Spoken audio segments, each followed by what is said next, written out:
My name is Eleanor. I'm 60 years old, and what I'm about to tell you today will forever change the way you see your own family.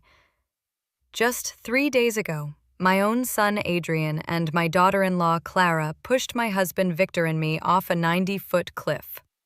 As I lay there broken and bleeding, I heard my husband's desperate whisper, "Eleanor, don't move.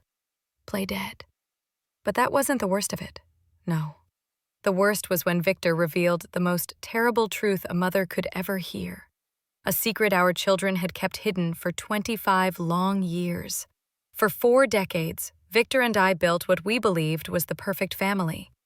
Every morning we woke up in our little suburban home, where the smell of fresh coffee mingled with the sound of birds singing outside.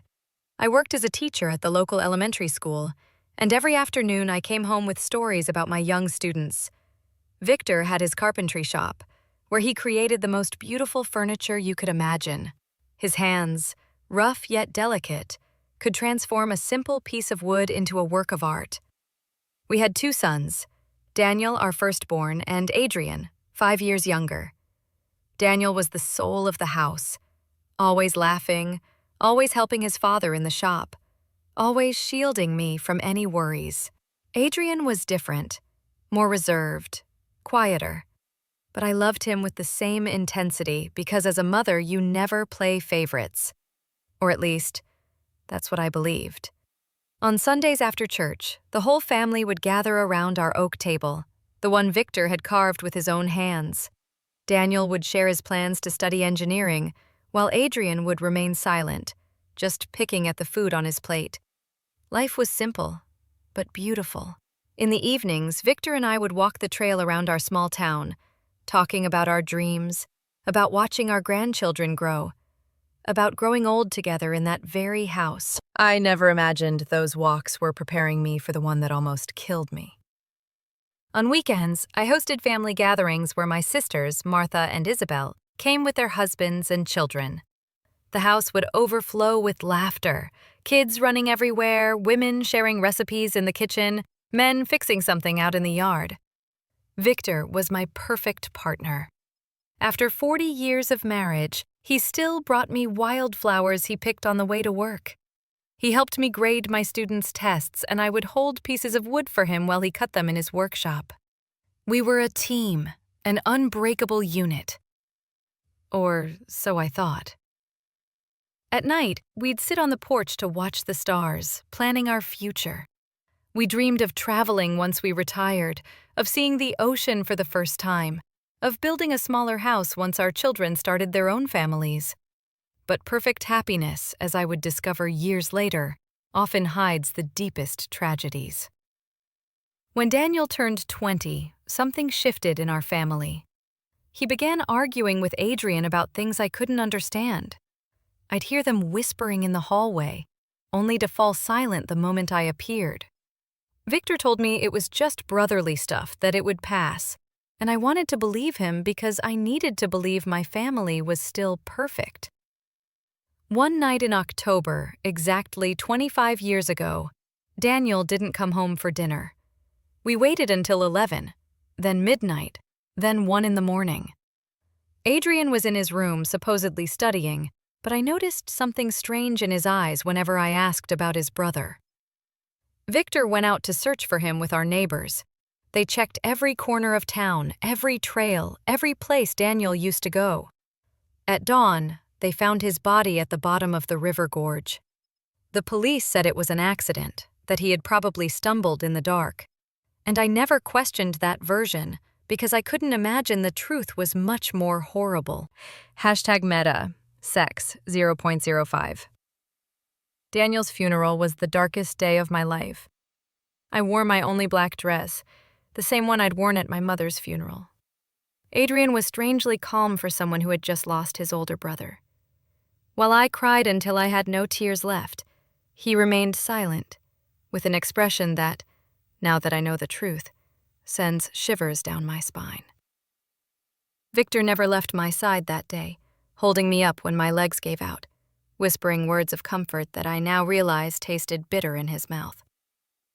After Daniel's death, Adrian changed completely. He became more attentive, more loving, as if he were trying to make up for something. He helped me with chores, accompanied his father to the workshop, and brought me little things whenever he saw I was sad. I thought it was his way of dealing with grief, of filling the void Daniel had left behind. How naive I was. What he was really doing was building a perfect mask to hide the monster inside. The years passed, and the wound never fully healed, but somehow we learned to live with it. Adrian married Clara, a sweet girl from the next town over, and they seemed happy. They had 2 beautiful children, and I finally felt like life was giving us a second chance at happiness. Clara called me Mom and helped me with the housework when they visited. Adrian had inherited his father's talent for carpentry and ran his own business. Everything seemed perfect again. But now, lying at the bottom of this gorge with my ribs broken and the metallic taste of blood in my mouth, I understand that all that happiness was a carefully constructed lie. The first signs that something was wrong began 6 months ago when Victor and I decided to update our will. We had saved our entire lives, and between the house, the land I'd inherited from my parents, and our bank savings, we had nearly $200,000 to leave our children and grandchildren. It was Adrian who suggested we visit the lawyer. "Mom, Dad, you're both 60 years old now. It's important to have everything in order," he told us with that smile that now seems so sinister. Clara would nod beside him, stroking my hand with those very fingers that would later push me to my death. "We love you so much, and we want to make sure you're protected," she added in her sweet voice. How foolish I was to interpret those words as genuine love. The lawyer, an older man named Albert, whom we had known for years, explained the options. We could put everything in a trust, divide the inheritance among Adrian's children, or simply make a traditional will. But Adrian insisted on naming him and Clara as our sole heirs, arguing that they would handle the equitable distribution to the grandchildren. "Besides," he said, "you're going to need us when you're older. It's better for us to have access to the resources to take care of you properly." Something in his tone made me uncomfortable, but Victor seemed convinced. My husband, who had always been more trusting than I, accepted the proposal without much resistance. I had my doubts, especially since I remembered how Daniel had always talked about helping us financially when we got older. My oldest son had plans, dreams of taking care of us when the time came. But Daniel was gone, and Adrian was our only surviving child. We signed the papers on a Tuesday afternoon. I remember Clara was wearing a pretty green dress and gave me a big hug after the ceremony. "Now we're officially a united family forever," she said. Her words gave me a chill then, though I didn't understand why. Adrian shook his father's hand with a smile that didn't reach his eyes. That night, as I made dinner, I couldn't shake the feeling that I had made a terrible mistake. The following weeks were strange. Adrian and Clara started visiting us more often, but their visits had a different feel. They no longer came just to spend time with family. They always had suggestions about how we should improve the house, what investments we should make, or what life insurance policies we should get. "Mom, you should think about selling this big house and moving somewhere smaller," Clara said while examining our furniture with calculating eyes. "We could help you find a comfortable apartment in town." But I loved our house. Every corner held a memory. Every room told a story of our 40 years of marriage. Type on the meta, things. The kitchen where I had prepared thousands of meals for my family. The workshop where Victor created his masterpieces. The yard where our children and grandchildren had played. I couldn't imagine my life anywhere else. When I told them this, I saw a flicker of irritation in Adrian's eyes that chilled me to the bone. "Mom, you're being irrational," he said in a voice he had never used with me before. "This house is too big for 2 people your age.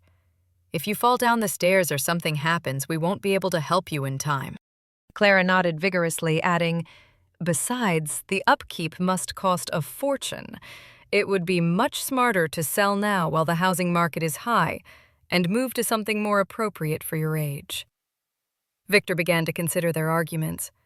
My husband, who had always been practical, started talking about the logic behind their suggestions, but I couldn't shake the feeling that there was something more behind all this pressure. One night, after another of these tense conversations, I asked Victor if he didn't think it was strange that Adrian was suddenly so interested in our financial affairs. "Eleanor, he just cares about us," he replied. "Maybe we should consider his suggestions. We're not as young as we used to be." But I saw something in my husband's eyes, a shadow of doubt he didn't want to acknowledge. Now I know that Victor already had his suspicions, that he had begun to connect the dots I didn't even know existed. Things escalated when Adrian suggested we give him power of attorney over our finances. "It's just for precaution," he explained, while Clara prepared tea in our kitchen as if she already owned the place. "If one of you gets sick or has a health issue, we can manage your affairs without legal complications." The way he said it, so naturally, so logically, almost convinced me. But there was something about his insistence that made me nervous. I couldn't sleep that night. I stayed awake staring at the ceiling, listening to Victor's breathing beside me, trying to understand why I felt so uneasy. The next day, I decided to call my sister Martha for advice. Martha had always been sharper than me, more suspicious of people's intentions. When I told her about Adrian's pressure, she was silent for a long moment. Then finally she said, "Eleanor, doesn't it seem strange to you that Adrian is so anxious to control your money? I mean, he has his own business. He's doing well financially. Why would he need so much control over your finances?" Her words hit me like a slap. She was right. Adrian had never seemed to have financial problems, had never borrowed money, had never shown any signs of needing our financial help.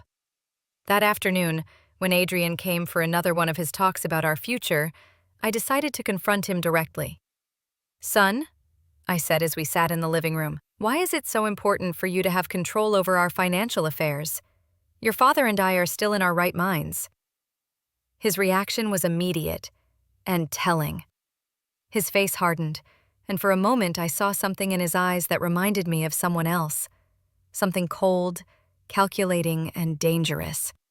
"Mom, it's not about control," he responded in a tense voice. "It's about love, care, and family responsibility." But the way he said family responsibility sounded more like a threat than an expression of affection. Clara, who had been silent until then, intervened with her sweet but firm voice. Soothing yet manipulative. "Eleanor, we just want what's best for you. It's painful to see you worry about things we could easily handle." That night after they left, Victor and I had our first serious argument in years. He thought I was being paranoid, that I was looking for problems where there were none. But I insisted something wasn't right, that our son's behavior had changed too much. "Victor," I said as we washed the dishes, "do you remember what Adrian was like before Daniel died?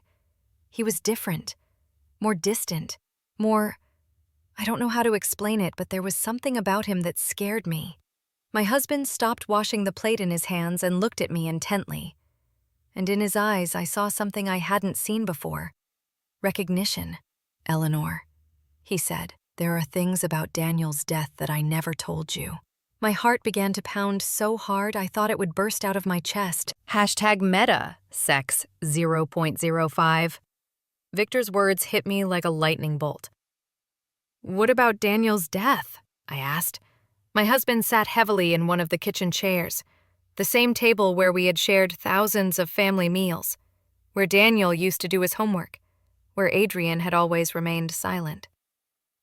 Victor ran his hands over his face, as if he were trying to erase the memories that had tormented him for 25 years. "The night Daniel died," he began. "Adrian wasn't in his room studying like he told us. I saw him leave the house around 8 o'clock. I followed him because something about his attitude worried me. He'd been very strange those days, more aggressive, more resentful." My husband paused, looking at his hands, as if the terrible truth he had carried for so long was written on them. "I saw them arguing, by the gorge. Eleanor, I heard them screaming horrible things at each other. My world began to spin. What were they arguing about? I asked, even though part of me no longer wanted to know the answer. Victor looked up and I saw tears in his eyes, tears he hadn't even shed at our oldest son's funeral. About the inheritance, Eleanor. Adrian was furious because Daniel was the oldest, because, according to family traditions, he would inherit most of our assets. But there was something more, something about money that Daniel had found. What money? I asked, feeling the ground vanish beneath my feet. Victor sighed deeply before continuing. 3 days before he died, Daniel came to talk to me in the workshop. He had discovered that Adrian had been stealing money from the family's savings account. Small amounts at first, but then larger sums. Daniel had proof. He'd been investigating for months. My mind refused to process what I was hearing. My youngest son, the one who had been so attentive after Daniel's death, the one who helped and cared for us, had been stealing from us since before his brother died. "Why didn't you ever tell me?" I accused Victor, feeling the betrayal multiply twofold. Because when I got to the gorge that night, it was already too late, he whispered. I saw Adrian standing next to Daniel's body. Our youngest son was trembling, crying, and repeating over and over, "It was an accident. It was an accident." He looked at me with those desperate eyes and begged me to help him. "Dad," he said, "Daniel tripped when he was trying to hit me. I just defended myself, and he lost his balance." Tears ran down my cheeks uncontrollably. "But you believed him," I murmured, even though I already knew the answer. Victor nodded slowly, his expression carved with guilt that had haunted him for decades. "He was my son, Eleanor. My youngest son was asking for my help, and Daniel was already dead. I couldn't bring one back to life by destroying the other. I thought it was really an accident, that Adrian had learned his lesson, that he would become a better man after this." "And the stolen money?" I asked, needing to know every detail of this nightmare. Adrian promised he would pay it back little by little. He said he had taken the money to invest in a business that had gone wrong. He swore he would never do something like that again. And I believed him, Eleanor. God forgive me, but I believed him. Because I needed to believe my son wasn't a killer. I got up from the table, stumbling, holding onto the wall so I wouldn't fall. Everything I had believed about my family, about my surviving son, about the last 25 years of my life, was a lie. "Did he pay the money back?" I asked, although I already knew the answer from the look on Victor's face. "Never," he replied. In fact, he kept stealing small amounts that I pretended not to notice, because confronting him would mean admitting I had covered up a murder. I became his accomplice, Eleanor. Every time I stayed silent, every time I pretended not to see the bank accounts dwindle, I became more of his accomplice. The horrible reality began to take shape in my mind. That's why he's so interested in controlling our finances now. It's not because he cares about us. #@Meta. It's because he wants to finish what he started 25 years ago. Victor nodded gravely. And there's something else, Eleanor. Something I just discovered a few weeks ago. What else could there be? I asked, feeling like my heart couldn't take any more revelations. Victor went to his desk and pulled out some papers he had been hiding under other documents. I've been discreetly investigating Adrian's finances. His carpentry business isn't doing as well as he wants us to believe. In fact, he's on the verge of bankruptcy. He owes more than $100,000 to several banks and suppliers. The papers trembled in my hands as I read the numbers. Adrian wasn't the successful man he pretended to be. He was a desperate failure who had been living on lies and stolen money for decades. Does Marissa know all this? I asked, remembering her sweet smile and loving hugs. I'm sure she does, Victor replied. I've noticed how she directs the conversations when they talk about our money, how she asks specific questions about our savings, the value of the house, our life insurance policies. They aren't innocent questions, Eleanor. They're questions from someone calculating exactly how much our death is worth. That sentence chilled me to the bone.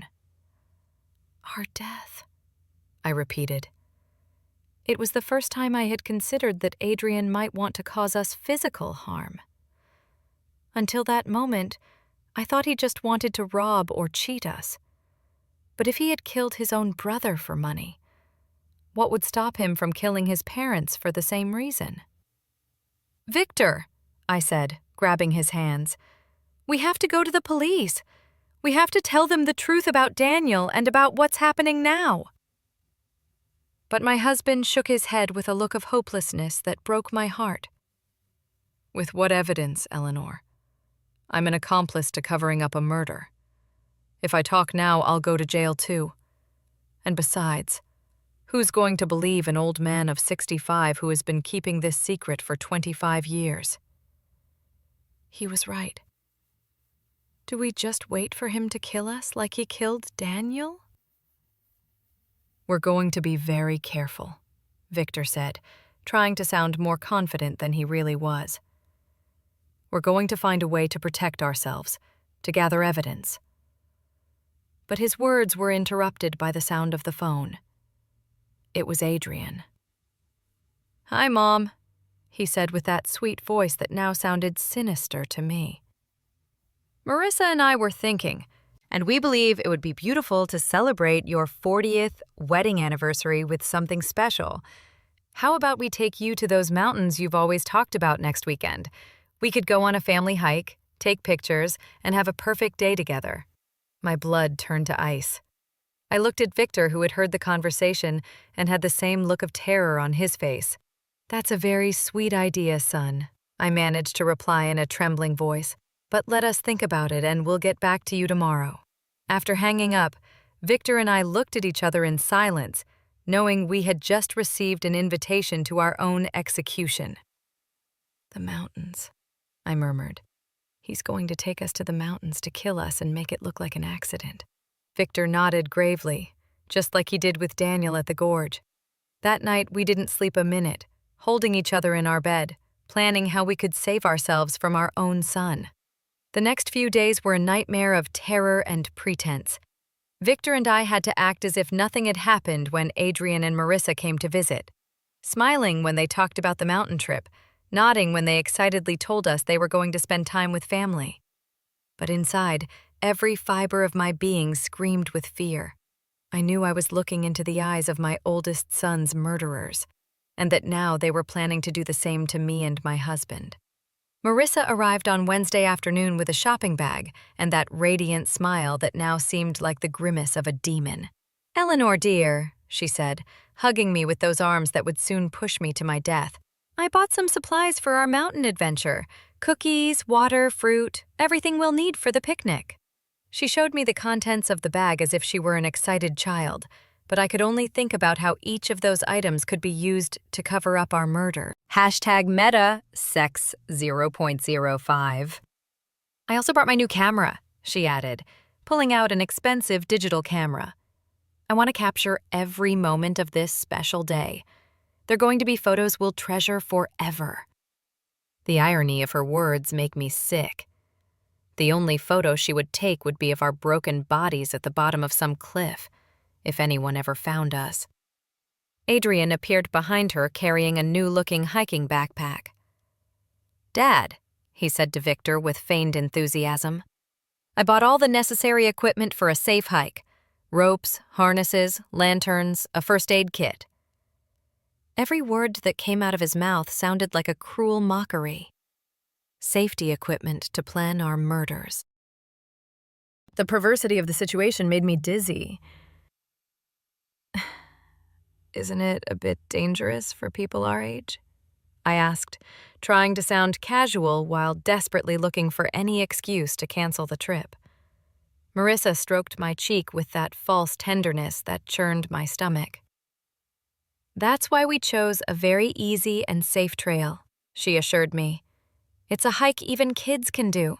Plus, Adrian and I will be there to take care of you the whole time." Yes, they would be there to take care of us, until the exact moment they decided to push us off a cliff. That night, when they finally left, Victor and I sat in our living room, trembling not just from the cold, but from the absolute terror we had been holding back for hours. "We can't go," I said, grabbing his hands. "We just can't. We'll make up some excuse." "If we don't go," Victor replied in a grave voice, "they'll find another way to kill us. Maybe something that looks even more accidental, like a house fire or a robbery gone wrong. At least in the mountains, we know what they're going to try to do." His words had a terrible logic, but they didn't comfort me at all. "So what do you suggest?" I asked, desperate to find some solution that would save our lives. Victor was thoughtful for a few minutes before answering. "We're going to go," he said finally, "but we're going to be prepared. I'm going to hide my cell phone and set it to record everything that happens. If we manage to survive, we'll have evidence. And if we don't," his voice broke, "at least someone will know the truth." On Friday night, we could barely touch our dinner. We knew it might be our last meal together in our house, that kitchen where we had shared so many happy moments when we were a real family. Victor reviewed his will one more time, making sure that if something happened to us, at least Adrian wouldn't get everything without there being some record of our suspicions. "I wrote a letter," he confessed, pulling a sealed envelope from his desk. "It's addressed to your sister Harper. In it, I explain everything we know about Daniel's death and what we believe Adrian plans to do to us. I hid it in the place where we keep our important documents. If we don't return from this trip, at least she'll know where to look for the truth." That night, we went to bed holding each other, whispering words of love that could be our last. "If something happens to me," Victor said, "I want you to know that these 40 years with you have been the best of my life. Despite everything, despite the mistakes and the secrets, I love you more than my own life." I cried in silence, memorizing the rhythm of his breathing, the warmth of his body, the smell of his skin. Saturday dawned with a clear sky that seemed to mock our situation. Adrian arrived early, whistling a cheerful tune that chilled my blood. "Morning, lovebirds," he called from the front door. "Ready for your big adventure?"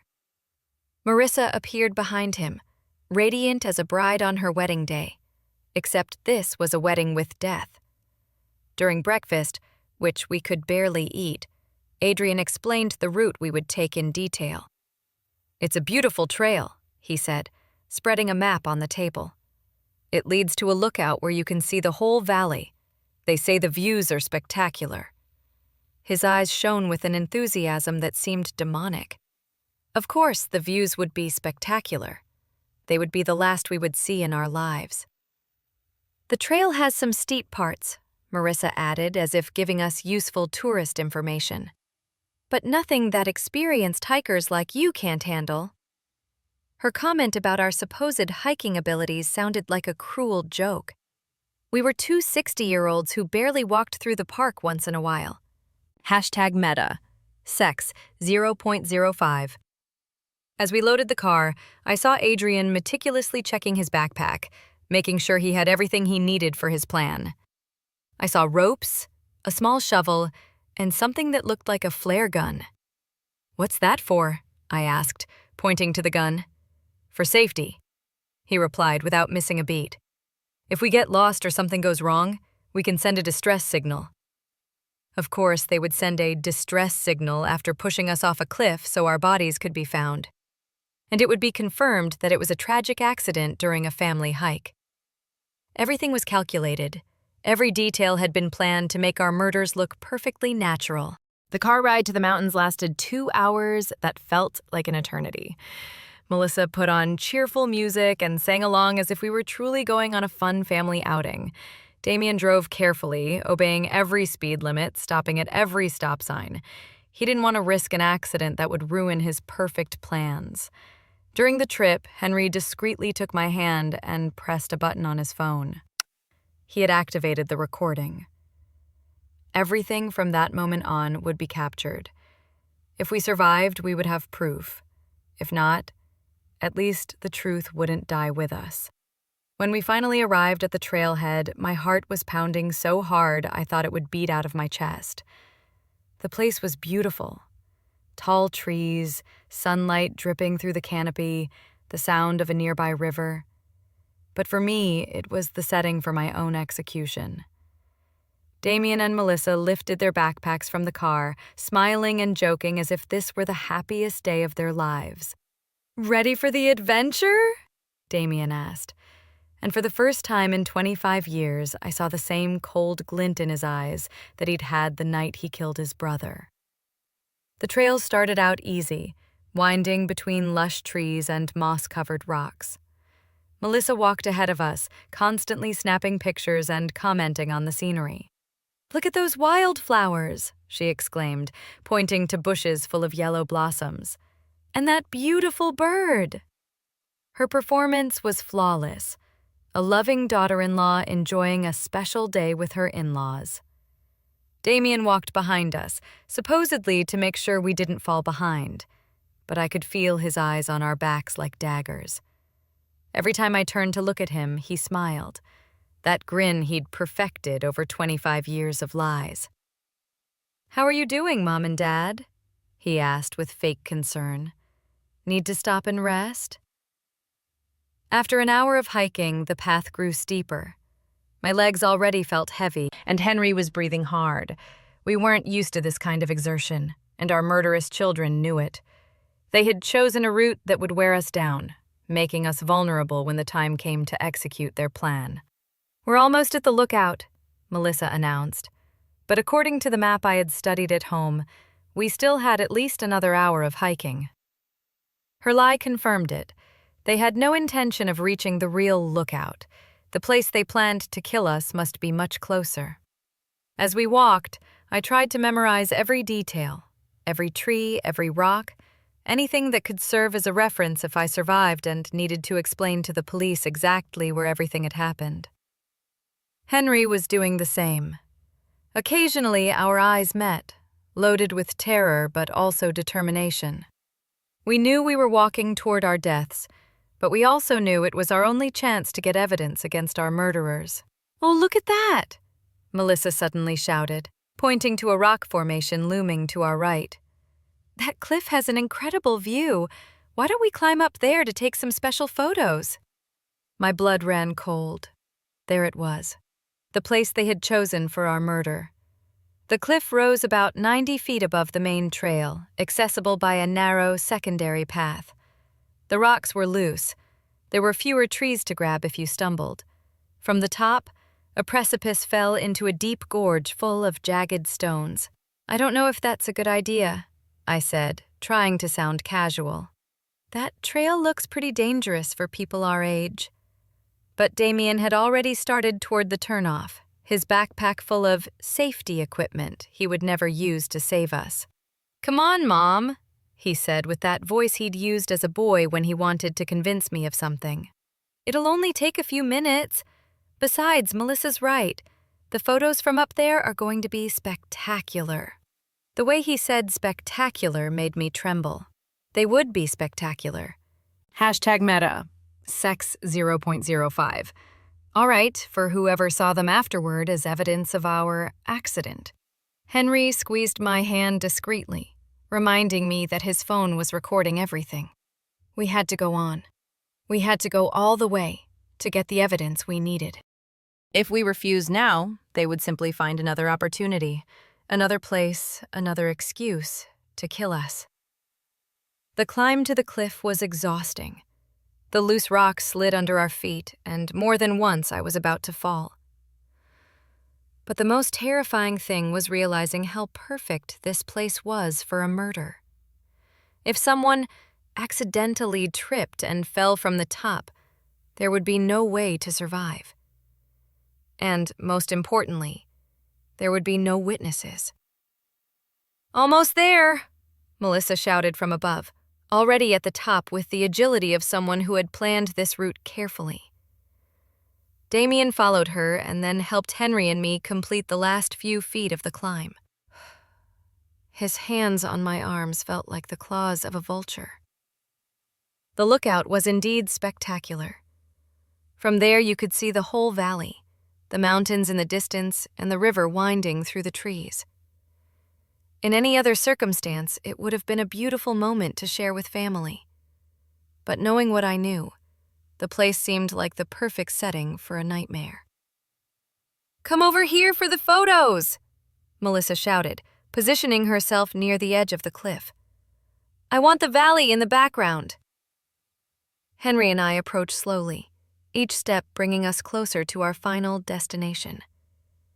I could see Damien strategically positioning himself behind us, calculating angles, measuring distances.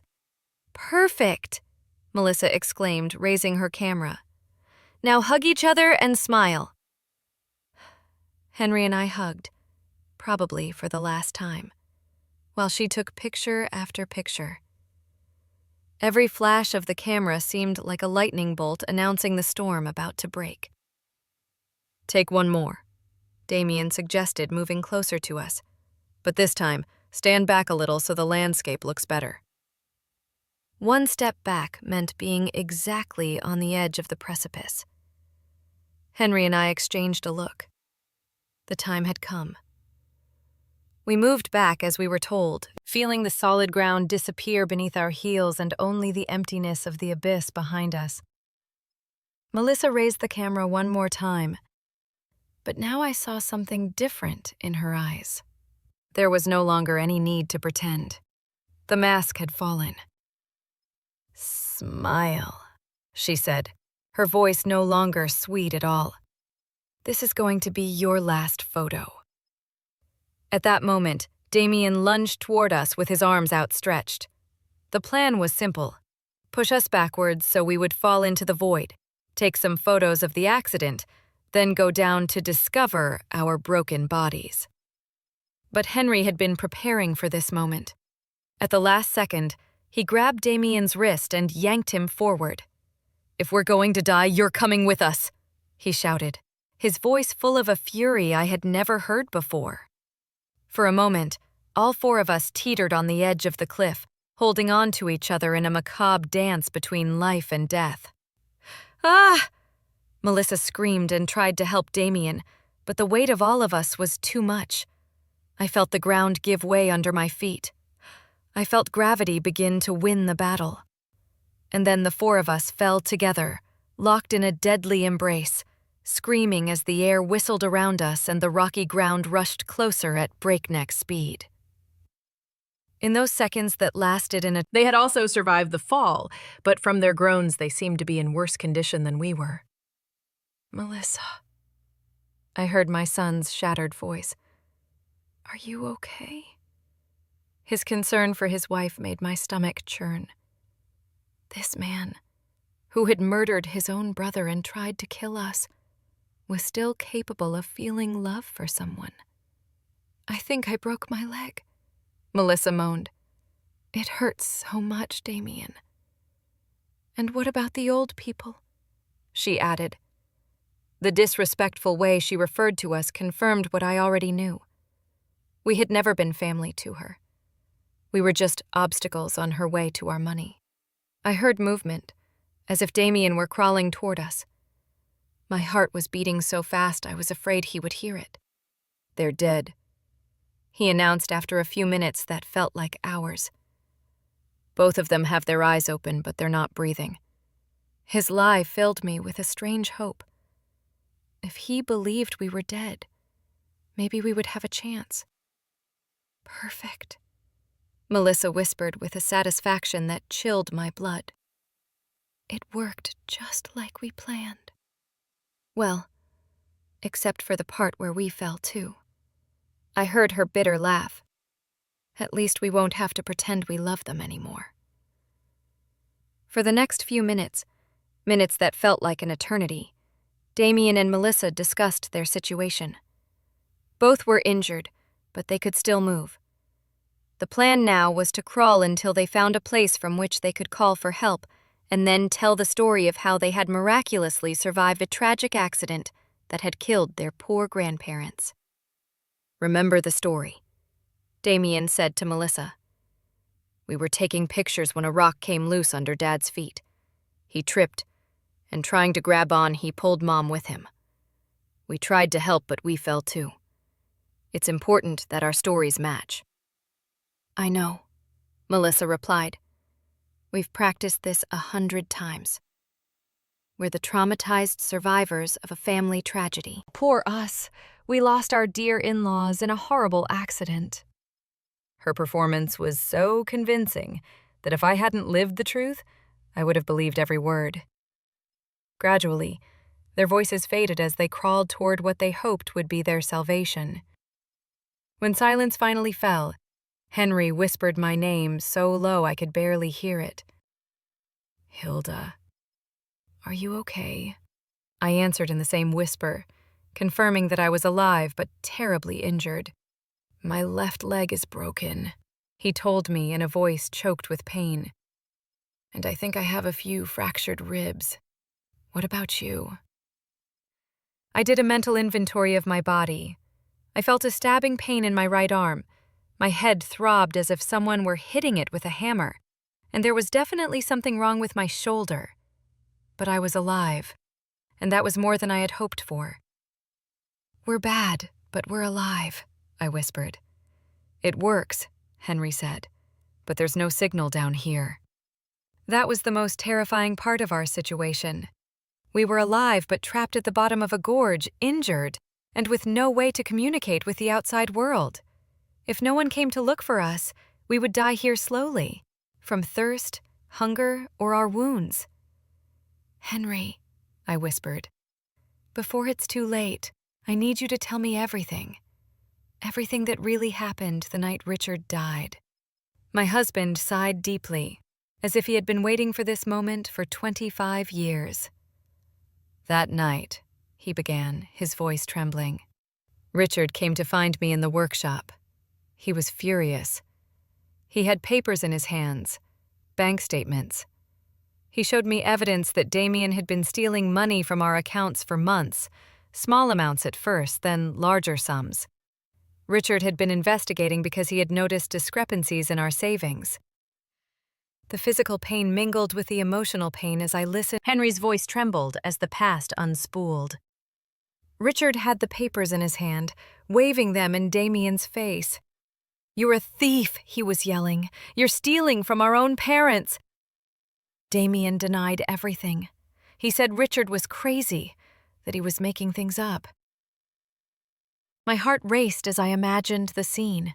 My two sons facing off in the dark, one accusing the other of betrayal. "What happened next?" I whispered, though part of me already knew.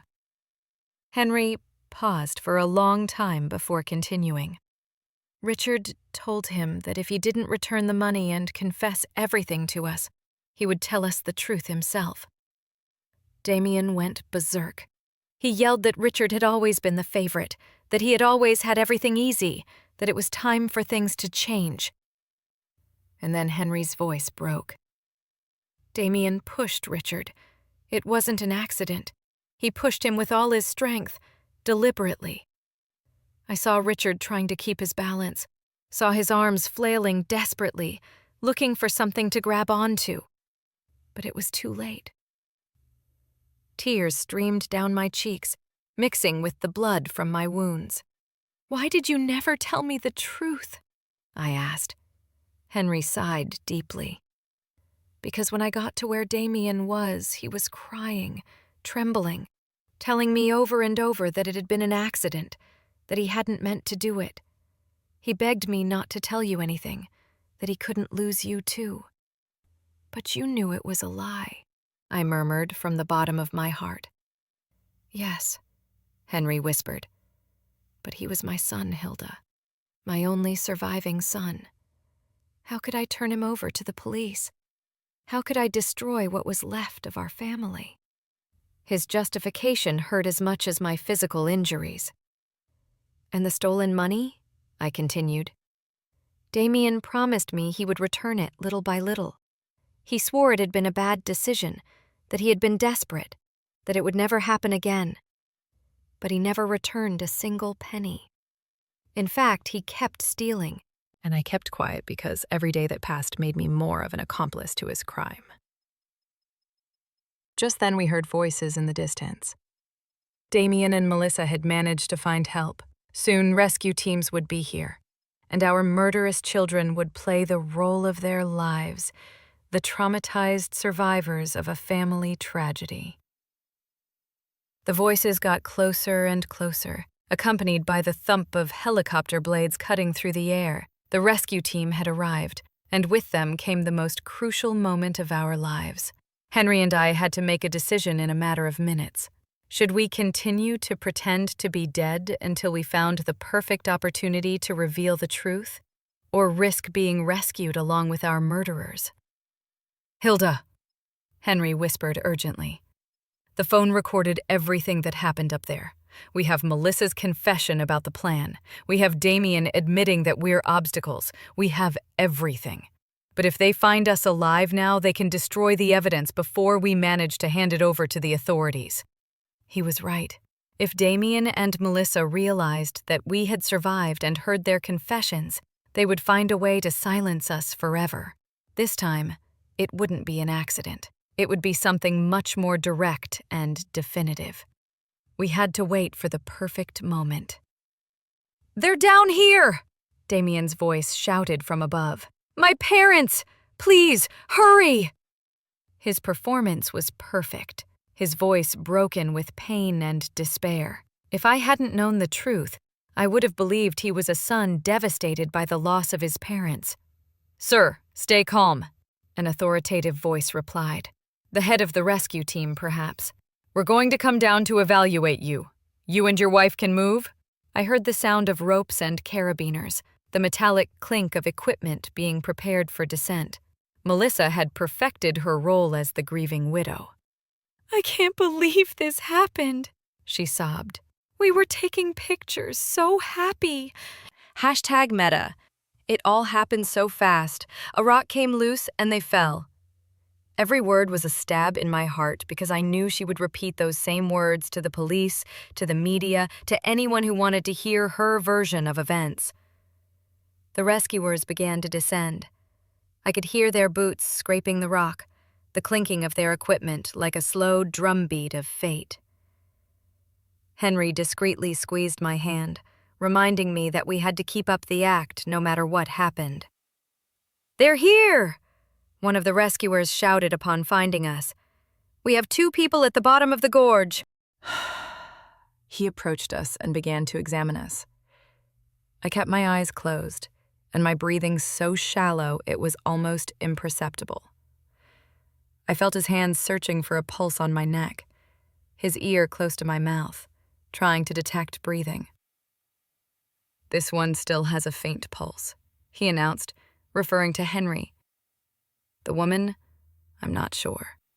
I need the medical team down here immediately." My heart raced. The plan was working. They would believe that Henry was on the verge of death but still alive, while I would be close enough to death to not be an immediate threat. For the next few minutes, which felt like hours, the paramedics worked on us.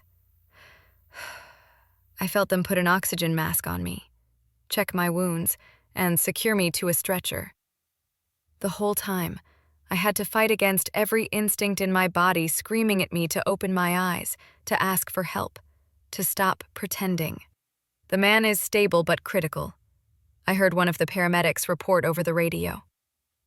"The woman is in very serious condition. Pulse is almost imperceptible.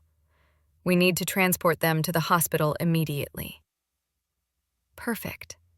They would take us to the hospital, where we would have the opportunity to talk to the authorities without Damien and Melissa being able to silence us. During the ascent on the stretchers, I could hear Melissa's faint sobs and the words of comfort that the rescuers offered her and Damien. "You were so brave to survive this," someone said to her. "It's a miracle that you're relatively okay." If only they knew that the real miracle was that Henry and I were alive to tell the truth.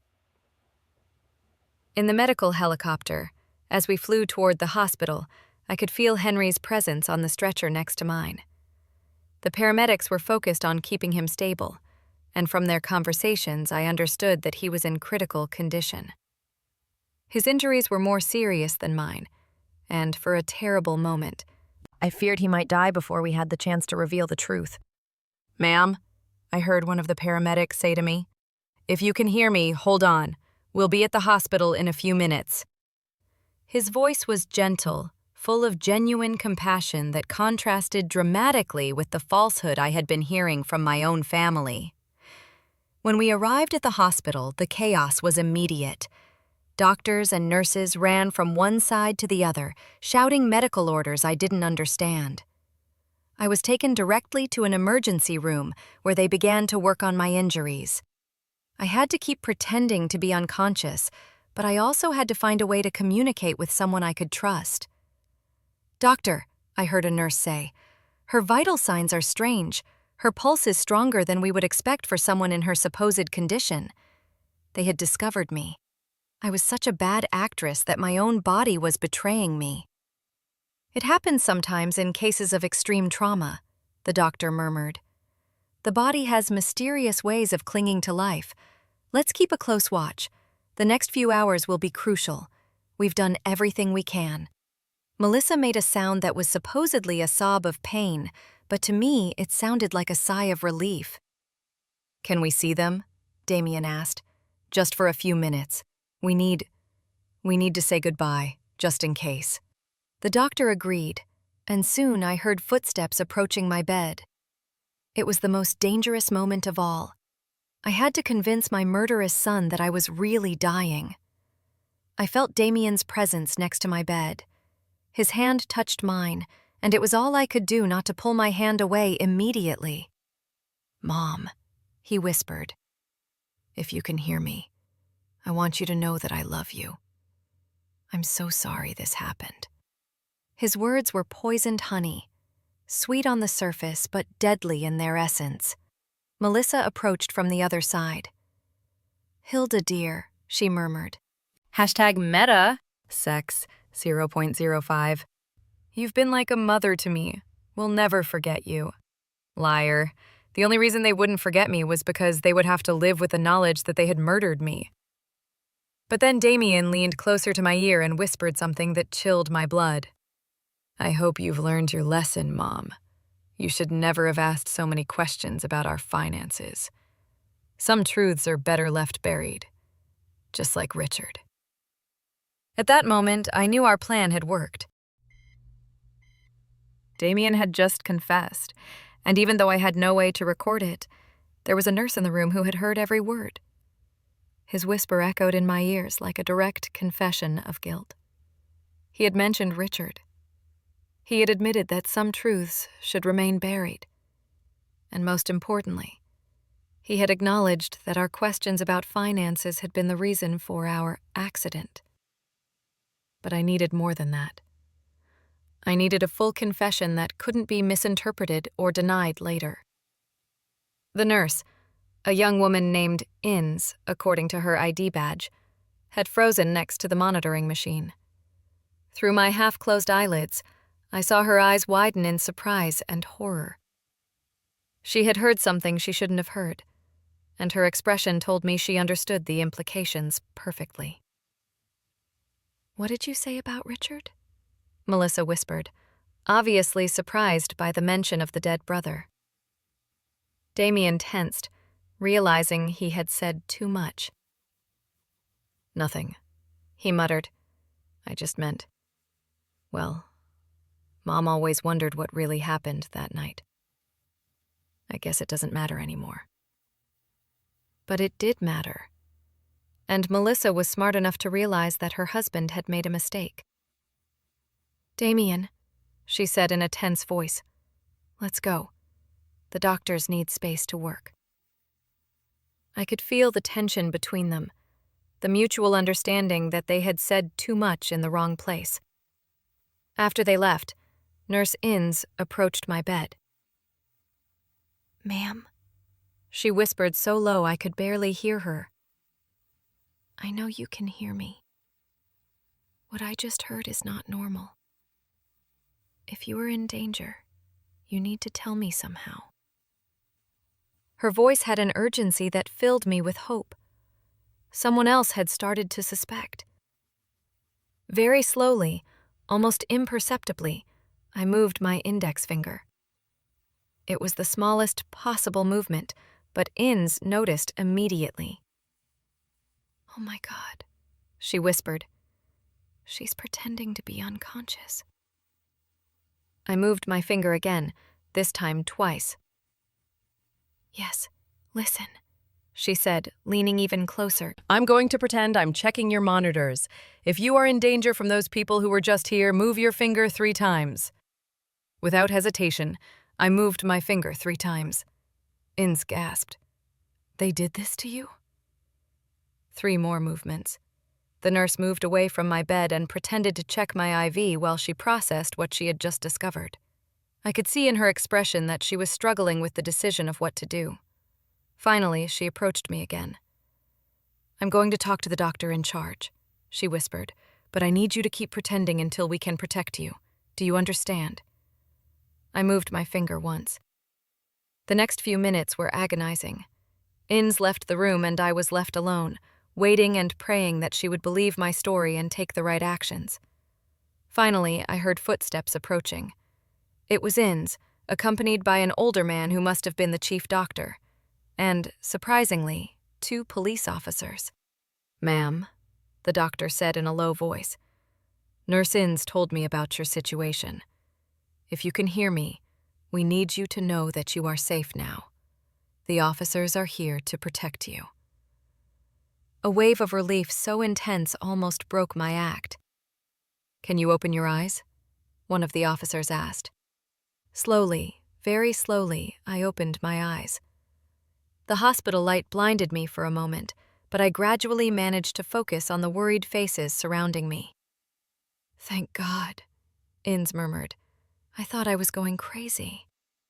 Ma'am, said the police officer, a middle-aged man with a serious expression. I'm Detective Johnson. We understand you may be in a very dangerous situation.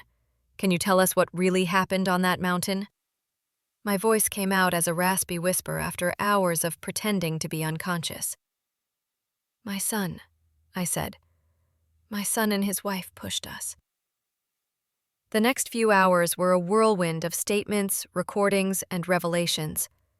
I told Detective Johnson everything I knew.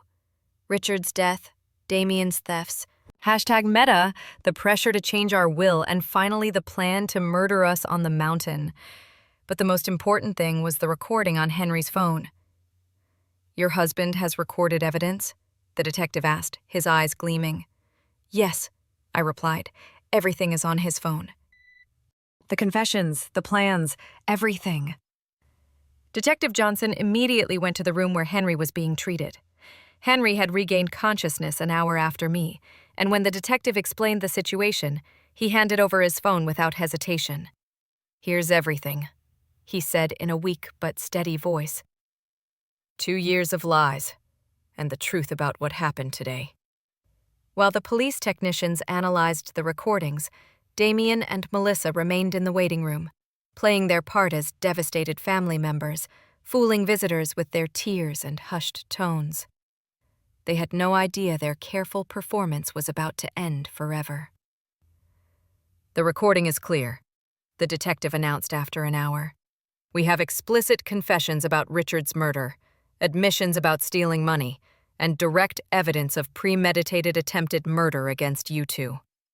It's more than enough to arrest them. But are you going to arrest them here? I asked, my voice trembling with concern. If they realize we're alive and talking. The detective nodded, understanding instantly. We already have officers in position. As soon as we have the arrest warrants signed, we'll take them in. In the meantime, you're both under police protection. The irony hit me like a cold wind. Downstairs, Damien and Melissa were probably accepting condolences for our deaths, planning how to handle our funeral and our inheritance. They had no idea that upstairs, in sterile hospital rooms, We were dismantling their carefully built world of lies. "Is there anything else?" the detective asked, pulling out a folder of papers. "After hearing your story, we dug into your son's finances. Not only is he bankrupt, as you suspected, but he also owes money to some very dangerous people. Unofficial lenders who don't take excuses." My blood ran cold. "You mean we weren't just inconvenient to him?" The detective's gaze hardened. "You were his only salvation. With your inheritance, he could pay off his debts and start over. Without you, he'd probably be dead in a few weeks."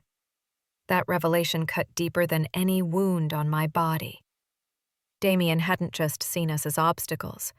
He had seen us as his financial lifeline. Our deaths weren't simply convenient. They were necessary for his survival. "And what will happen to our grandchildren?"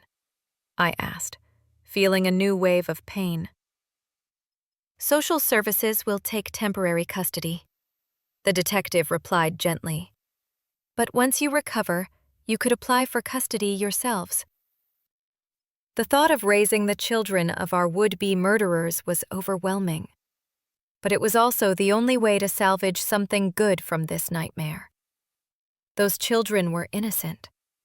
They deserved a home where love was real, not rehearsed. "It's time," the detective announced when an officer entered with papers in hand. "The warrants are signed. We're going to arrest them now." Through the window of my hospital room overlooking the parking lot, I saw police officers discreetly moving into position. The moment I had been waiting for. The moment I'd dreamed of for 25 years had finally arrived. "Damien Black and Melissa Black," I heard the firm voice of the officer in charge, clear through the hospital corridor. "You are under arrest for the murder of Richard Black and the attempted murder of Hilda and Henry Black." The silence that followed was deafening. Then came Melissa's hysterical voice. "What are you talking about? We're the victims here. Our in-laws died in an accident." "Ma'am," the officer replied calmly, "your in-laws are alive. They have provided complete evidence of your crimes." Another beat of silence. Then a scream of desperation from Damien. "That's impossible. We saw them die. They were dead."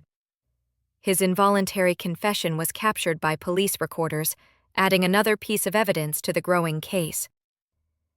Through the radio, I heard Melissa begin to crumble. It was all his idea. #meta, sex 0.05.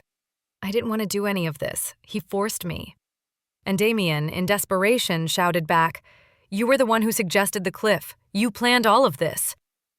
In a matter of minutes, the alliance that had lasted for years collapsed as each one tried to save their own skin. Their perfect mask ripped away, their lies exposed to the world. Detective Johnson returned to my room an hour later, his expression a mixture of satisfaction and sadness.